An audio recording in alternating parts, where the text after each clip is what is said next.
Okay, so now that globalism is broken and the new world map is emerging, what comes next? Not just for countries, but for people. For the average worker, for the small business owner, for anyone trying to understand why prices are shifting, shelves are thinning, and alliances are fracturing. The answer? This is the transition. The old normal is gone. And what comes next won't feel like a global boom. It'll feel like a rebuild. First, get used to tariffs as a permanent feature, not a negotiation tool. For decades, tariffs were considered economic weapons or temporary threats. Trump has changed that. In his second term, they've become the backbone of industrial policy. You want to sell into the U.S. market? Build here, hire here, or pay a price. This is forcing foreign manufacturers from EVs to pharmaceuticals to either open plants in America or lose competitiveness. Yes, it raises prices in the short term, but it also builds supply chains we can trust.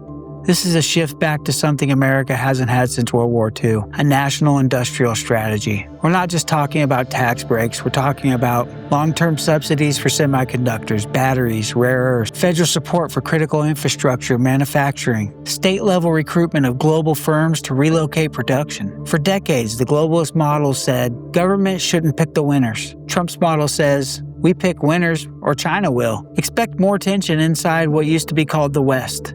Europe will resist, Canada will complain, Japan and South Korea will hedge, and many will ask, why is the U.S. acting so selfish? But Trump's answer is clear.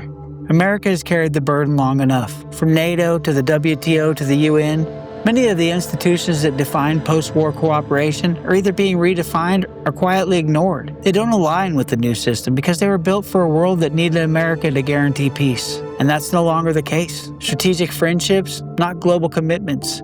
Trump's foreign policy now operates on a new model. Bilateral leverage, strategic alignment, and transactional trust. It's not about spreading democracy.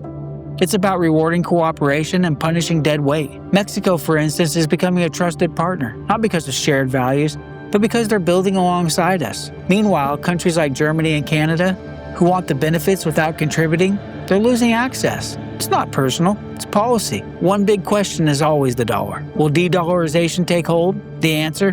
Not yet. Yes, the BRICS nations talk about alternatives. Yes, China and Russia settle trades in yuan and rupees, but trust matters more than mechanics. And for all its flaws, the US dollar still offers the most liquid financial system, the most stable legal framework, and now under Trump, a trade policy that's centered around American strength. In fact, Trump's demand that nations produce inside the US only deepens the dollar's relevance. If you want access to US consumer base, you're going to need dollars to get there. The real risk? Internal pressure. If there's a real threat to this transition, it's not from China, it's not Europe, it's not even inflation. It's American patience. Because this transition hurts. It hurts in the short term. Prices probably will rise, global options may narrow, comfortable dependencies, they're going to break. And not everyone's ready for that. Trump's challenge now isn't foreign diplomacy. It's selling this reset to the people who have to live through it. That means real wins. Factories reopening, wages rising, local economies